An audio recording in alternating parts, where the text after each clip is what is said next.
Karen aimed her pepper spray at the royal guard's face, thinking she could blind him into submission, but his eyes of steel left everybody around speechless. Here's what happened. Before we continue, let us know in the comments below where you're watching from. Subscribe to the channel as tomorrow, at the same time, we bring you another remarkable display of Royal Guard valour that you won't want to miss. The afternoon sun cast long shadows across the grounds of Buckingham Palace as Sarah Whitmore strode through the gathering crowds, her designer handbag swinging with each forceful step. Her carefully manicured nails gripped her phone like talons, her face set in the perpetual expression of someone who believed the world owed her an explanation. "Excuse me," she barked at a young family trying to take photos, shouldering past them without waiting for a response. "Some of us have actual business here." Her heels clicked against the courtyard stones like small thunderclaps, each step radiating entitlement. At 45, Sarah carried herself with the aggressive confidence of someone who had made complaining into an art form. Her platinum blonde hair, cut in an expensive asymmetrical bob that screamed, "I need to speak to your supervisor," framed a face perpetually set in judgment. The silver pendant hanging from her neck bore her initials in designer script, matching the monogram on her white linen blazer that proclaimed her status as Regional Customer Relations Director, a title she wielded like a weapon. The summer heat had drawn larger crowds than usual to the palace grounds, but Sarah moved through them as if they were mere inconveniences in her personal space.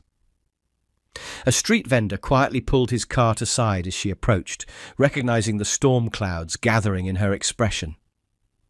Nearby tourists exchanged knowing glances, the kind shared between travellers who had encountered similar characters in their journeys. "This is ridiculous," she announced to no one in particular, her voice carrying the sharp edge of practiced indignation. "They expect us to stand around in this heat just to see some man in a costume." Her eyes scanned the crowd like a predator seeking prey, finally settling on the royal guard standing at attention nearby. The guard's scarlet tunic gleamed in the afternoon light, each brass button and medal telling its own story of service and dedication. His posture was perfect, eyes fixed forward with the discipline that came from years of military training. But to Sarah, he represented something else entirely, an authority that hadn't yet bent to her will. She paused, tilting her head as if puzzled by a particularly offensive display in a shop window. The guard's unwavering gaze, focused on some distant point, as protocol demanded, seemed to trigger something in her. Her lips pressed into a thin line, the same expression she wore before demanding to speak to yet another manager. "Well," she muttered, adjusting her blazer with sharp, aggressive movements, "we'll just see about this, won't we?"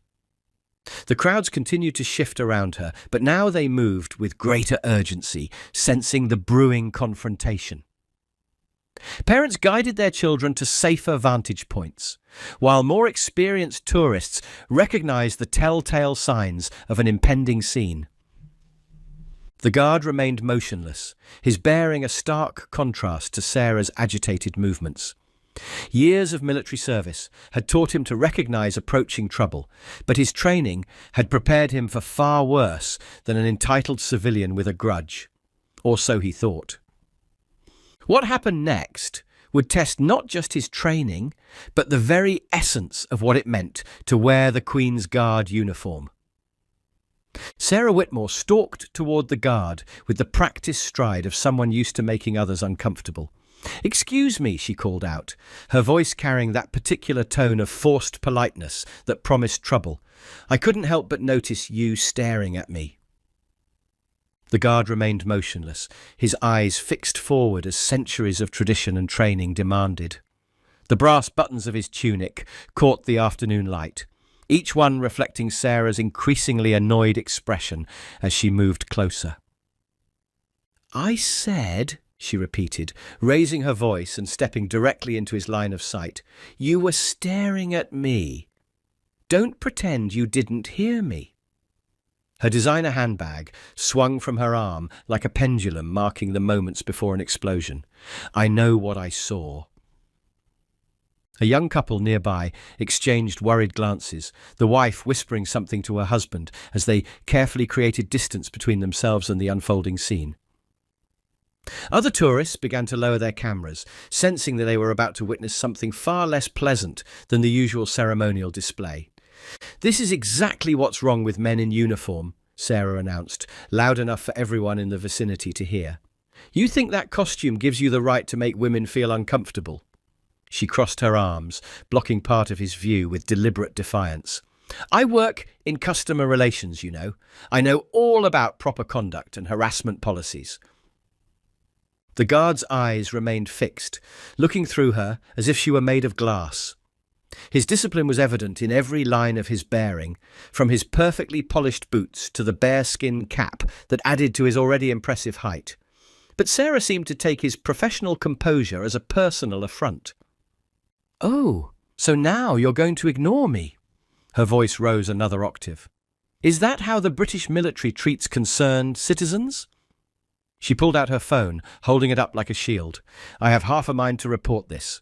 I'm sure your superiors would be very interested to know how their guards behave around female tourists." A father quickly ushered his children away, murmuring something about seeing the palace from a different angle.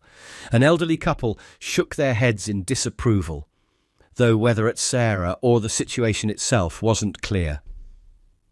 The afternoon had taken on the tense atmosphere of an approaching storm. "Look at him, everyone," Sarah turned to address the reluctant audience, her arms spread wide in theatrical indignation. "Standing there, pretending he wasn't just staring at me like some... She fumbled for words, her frustration mounting at the guard's continued silence. "This is a public space. I have the right to feel safe." The guard's composure remained unbroken, his training evident in every steady breath and unwavering gaze. Years of military service had taught him to maintain discipline under far worse conditions than an entitled tourist's baseless accusations. His medals, earned in real combat, caught the sunlight as Sarah continued her performance. "I bet you do this to all the women who come here, don't you?" she pressed, her voice dripping with accusation. "Standing there in your little costume thinking you can intimidate people?" She stepped even closer, her expensive perfume mixing with the afternoon heat. "Well, you've picked the wrong woman to harass. I've dealt with plenty of men who thought their position made them untouchable." A street vendor quietly packed up his cart and moved away, experience having taught him to recognize when a situation was about to escalate beyond mere tourist drama.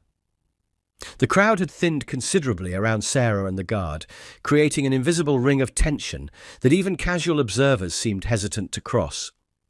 "Last chance," Sarah declared, her voice carrying that dangerous edge of someone unused to being ignored. "Either acknowledge what you did and apologize, or things are going to get very unpleasant for you." Her hand tightened on her handbag, knuckles whitening with barely contained rage.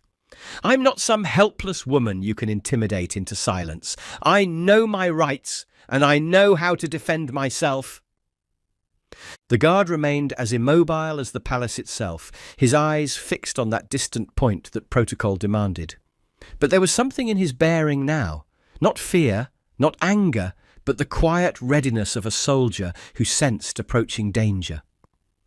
The afternoon sun cast his shadow long across the courtyard stones, a silent reminder of the weight of duty he carried. Sarah's face darkened with fury, her practiced composure cracking like expensive porcelain. "Fine," she hissed, reaching for her bag with trembling fingers. "If that's how you want to play this. You think this silent treatment is going to work?" Sarah's voice had taken on a dangerous edge, her carefully maintained professional demeanour crumbling with each passing moment. "I've broken men with far more authority than you." She circled the guard like a predator, each click of her heels against the courtyard stones marking another tick toward inevitable confrontation. A small group of Japanese tourists quickly gathered their belongings and moved away, their tour guide quietly shepherding them towards safer ground. The afternoon heat seemed to intensify, matching the rising tension in the air. Let's review the situation, shall we? Sarah's tone shifted into the same condescending rhythm she used when dressing down junior employees. First, you stared at me inappropriately. Then, when confronted, you chose to ignore me completely. She punctuated each point by jabbing her finger in the guard's direction. And now you're continuing this aggressive silence as a form of intimidation. The guard's eyes remained fixed forward, his posture perfect despite the verbal onslaught. Years of military training had taught him to maintain composure under far worse conditions than a civilian's baseless accusations. But there was something in Sarah's mounting anger that spoke of escalation to come. "Do you have any idea who I am?" She pulled herself up to her full height, though she still barely reached the guard's shoulder. "I sit on 3 community boards. I've had men fired for less than what you're doing right now." Her voice carried across the courtyard, causing several palace pigeons to take startled flight. This kind of behaviour might have been acceptable in the Dark Ages when all this, she gestured dismissively at the palace, was relevant, but we live in a modern world with modern standards. An elderly man in a veteran's cap watched from nearby, his weathered face showing concern as he observed the scene. His hand rested unconsciously on his own service medals as he watched Sarah's increasingly aggressive movements. "I've dealt with men like you before," she continued, her voice taking on a shrill edge, "hidden behind uniforms, thinking they're above the rules that govern everyone else." She dug through her designer handbag with sharp, angry movements. "Always assuming your position protects you from consequences." The guard's bearing hadn't changed, but there was a subtle tension in his jaw now, the kind that came from years of real combat experience, recognizing genuine threat. His ceremonial rifle remained perfectly positioned, each brass fitting gleaming in the afternoon sun that seemed to grow harsher with each passing moment. "Everyone's watching, you know," Sarah announced, turning to address the remaining onlookers who hadn't yet retreated to safer distances. "They're all seeing how you're treating a woman who's merely standing up for herself. Is this what the British military teaches its men? To harass and intimidate civilians?" A young mother hurried past, pulling her curious children away from the scene. "But Mummy, why is that lady being so mean to the guard?" The innocent question carried clearly in the tense atmosphere, causing Sarah's face to flush with even deeper anger. "Mean?" She whirled toward the retreating family. "I'm protecting everyone here from this... She struggled for words, her composure slipping further. "This abuse of power." Her hand disappeared into her bag again, emerging with something small and metallic that caught the sunlight. "Someone has to stand up to these people who think a uniform makes them untouchable." The veteran took a half step forward, recognition dawning in his eyes as he spotted what Sarah was clutching. But before he could speak, she had already turned back to the guard, her voice dropping to a dangerous whisper. "Last warning," she hissed, close enough now that her breath disturbed the medals on his chest. "Either acknowledge what you did and apologize, or I'll show you exactly how a modern woman deals with harassment." The small canister in her hand glinted ominously. "Your choice, soldier boy. We can do this the easy way, or we can do this my way." The guard's eyes remained forward, his training holding firm even as his combat experience screamed warnings about the imminent threat. The afternoon sun cast harsh shadows across the courtyard, turning the scene into a stark tableau of impending confrontation. "Time's up," Sarah declared, her voice carrying that final note of someone who believed they were about to deliver righteous justice. "Let's see how well you maintain that superior attitude after this." The veteran was already moving forward, his own military training recognizing the signs of imminent attack. But Sarah had already raised the pepper spray, her finger tightening on the trigger with the same decisiveness she used to sign termination notices. The afternoon air shattered with the sharp hiss of the pepper spray, its caustic mist catching the sunlight like toxic diamonds as Sarah unleashed the full canister directly into the guard's face. "Let's see you ignore this," she snarled, her aim unwavering as she emptied the entire contents toward his unprotected eyes. Time seemed to slow. Tourists gasped and recoiled, phones dropping forgotten as the reality of what they were witnessing sank in. A child began to cry somewhere in the crowd. The veteran broke into a run, his old combat instincts kicking in, but he was too far to prevent what was already unfolding. But the guard! The guard didn't move. His eyes remained open, unflinching as the chemical assault battered against them. Not a muscle twitched, not a step faltered.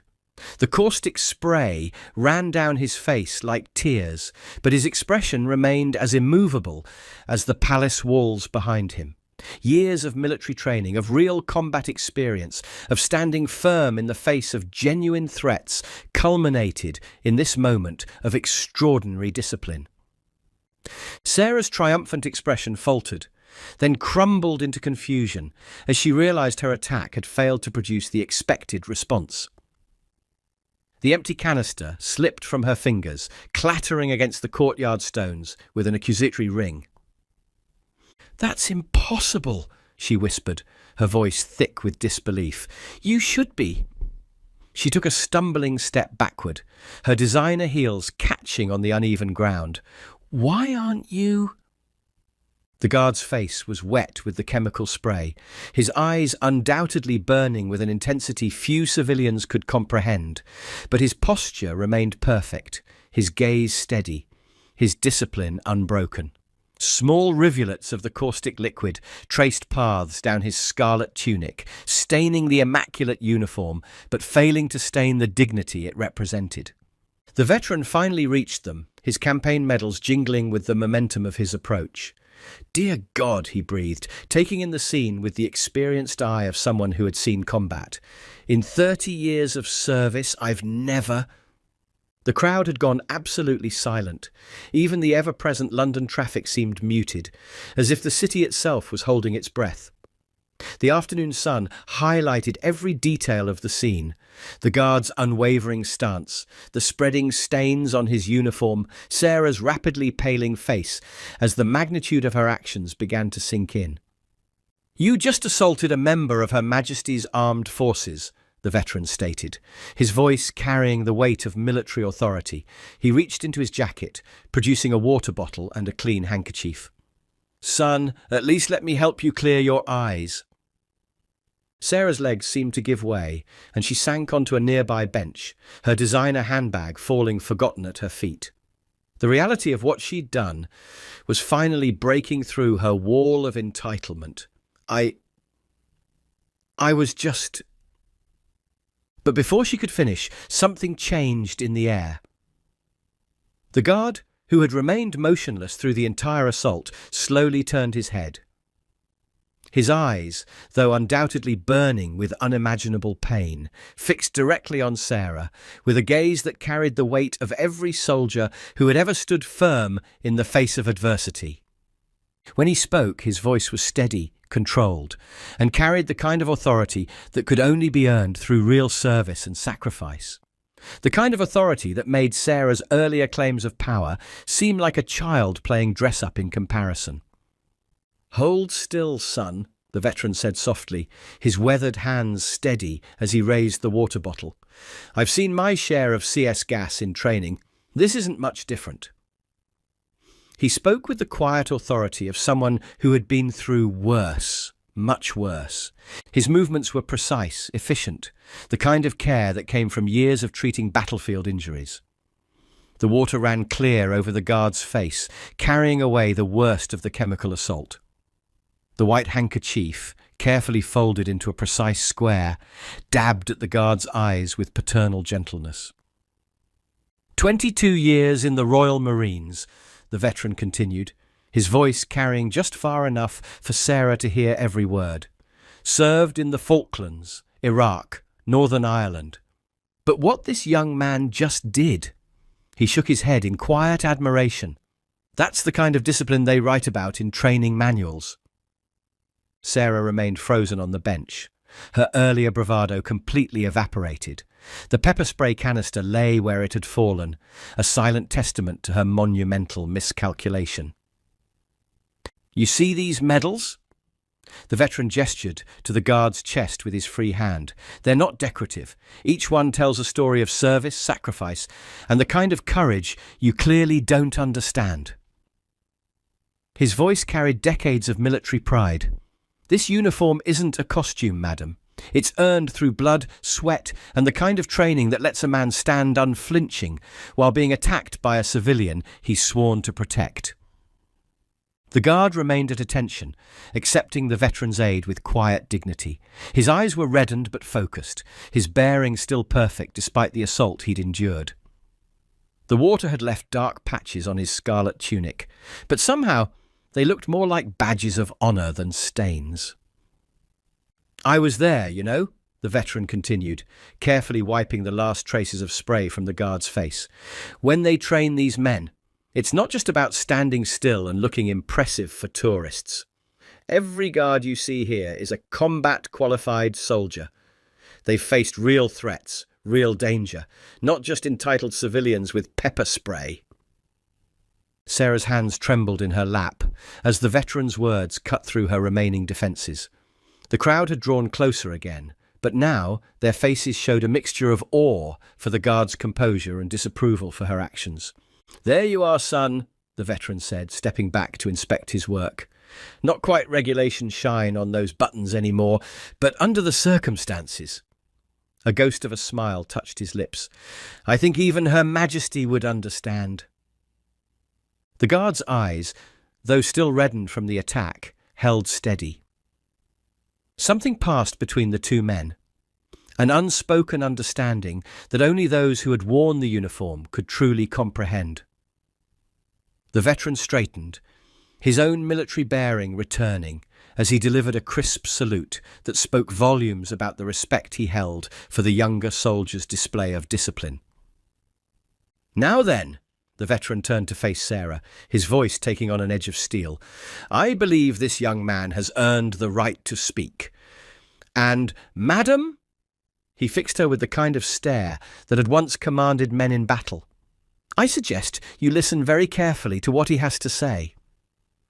In Afghanistan," the guard's voice rang out with parade ground authority, each word precise despite the lingering burn of the pepper spray, "I once held position under heavy fire for 6 hours to protect wounded civilians." His eyes, still reddened but unflinching, locked onto Sarah with sniper's focus. "Your pepper spray, madam, doesn't quite compare to Taliban artillery." Sarah seemed to shrink further into herself with each word, her expensive blazer offering no protection against the weight of his quiet authority. The guard continued, his voice carrying the kind of command that came from real battlefield experience. "This uniform," he gestured to his stained tunic, "has been worn in every major conflict for centuries. The men who wore it before me didn't just stand guard at a palace. They fought at Waterloo, stormed the beaches at Normandy, held the line in Korea. Each word landed like artillery fire. And you thought you could break that legacy with a civilian-grade pepper spray?" The veteran nodded slowly, his own medals catching the fading sunlight. The crowd had drawn closer, pulled in by the power of the guard's words and the underlying steel in his voice. "Let me educate you about what you really attacked today." The guard's voice took on an edge that could have cut diamond. "This isn't just a uniform. It's a symbol of every sacrifice made to ensure people like you can walk freely through these gates. These medals?" He touched his chest. "They're not decorative. Each one was earned in combat zones you couldn't find on a map." Sarah's face had lost all colour, her earlier righteous indignation replaced by growing horror as the reality of her actions sank in. The guard's next words seemed to echo off the palace walls. "You accused me of staring, of harassment, of intimidation." His voice carried a cold fury now, controlled but unmistakable. "Would you like to know what I was actually looking at? That fixed point we're trained to maintain? It's a memorial, to fallen comrades who gave their lives so entitled civilians could have the freedom to make spectacularly poor decisions.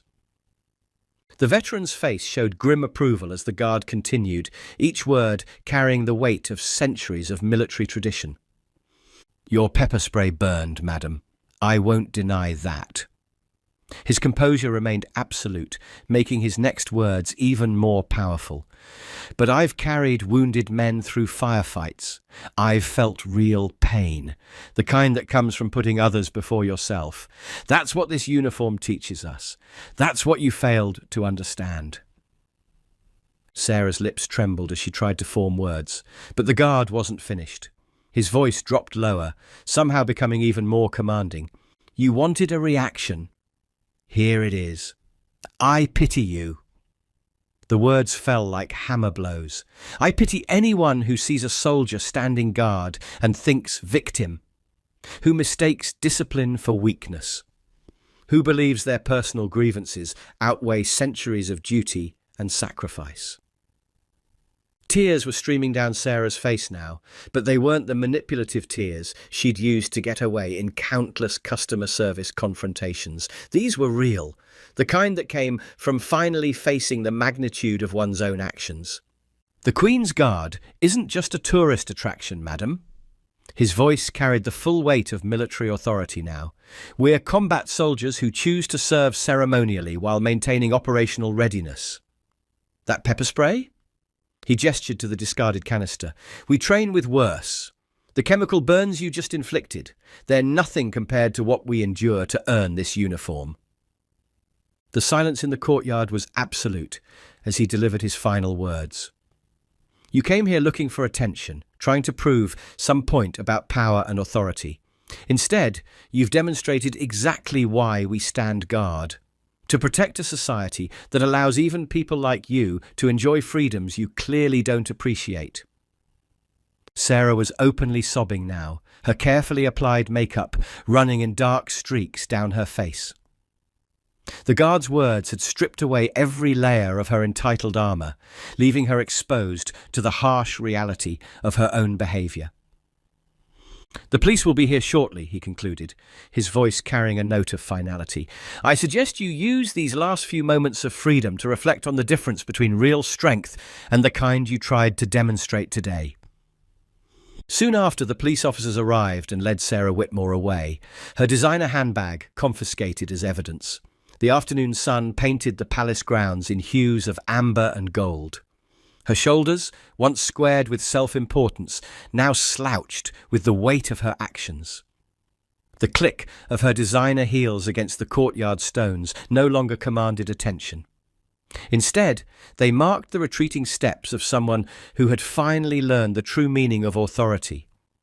The veteran stood quietly nearby, his weathered face showing the satisfaction of someone who had witnessed justice properly served. He gathered his empty water bottle and damp handkerchief, offering one final salute to the guard before melting back into the crowd. The guard's uniform, though bearing the evidence of Sarah's assault, seemed to gleam with renewed dignity in the fading light. Each water stain and chemical mark told its own story of unwavering discipline in the face of ignorance. His eyes, still reddened but resolute, resumed their vigil over the palace grounds. Needless to say, the incident had left more than just physical marks. It had demonstrated that true power lies not in the ability to attack, but in the strength to stand unmoved in the face of adversity. What would you have done in this guard's position?